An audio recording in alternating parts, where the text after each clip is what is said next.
අල්ලාහගේ දූතයාණන් අම්මට චී කියන වචනේ කියන්න එපා. අම්මට ආදරෙන් ගරුත්වයෙන් කතා කරන්න. අපි දකිනවා මේ රට තුලත් මහලු නිවාස, මහලු මඩම් ගොඩාක් තියෙන එක.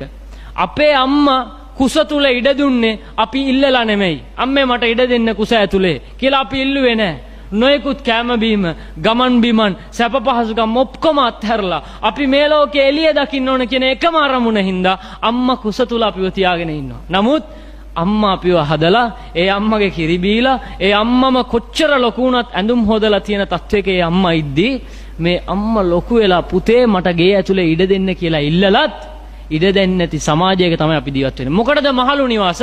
මොකටද මහලු මඩම්? ඒ මිනිස්සු හම්බ කරනවා. ඒ මිනිස්සු උපයනවා. අපේ අම්මාව බලාගන්න නිකන් හරි මගේ අම්මට රෝගයක් තියෙනවා, මූත්‍රා පිටවීමේ රෝගයක් නිතරම කියලා මං බලනවා වගේ මගේ අම්මව කවුරු හරි බලන්න පුළුවන්ද? එහෙම බැලුවත් ඒ අම්මට තෘප්තිය තියෙයිද?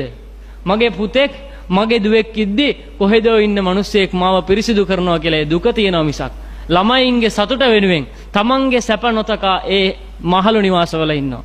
වෙලාවක් තිබ්බනම් ගිහිල්ලා ඒ මිනිස්සුත් එක්ක කතා කරලා අම්මේ කොහොමද? ළමයි මොකද්ද කියන්නේ? ළමයි ගැන මොනවද කියන්නේ ඔයා? ඔයා කොහොමද හැදුවේ කියලා ඇහුවනම් ඒ මව්වරුන්ගේ කටින් වචන නෙමෙයි පිට වෙන්නේ, ඇස් වලින් කඳුළු තමයි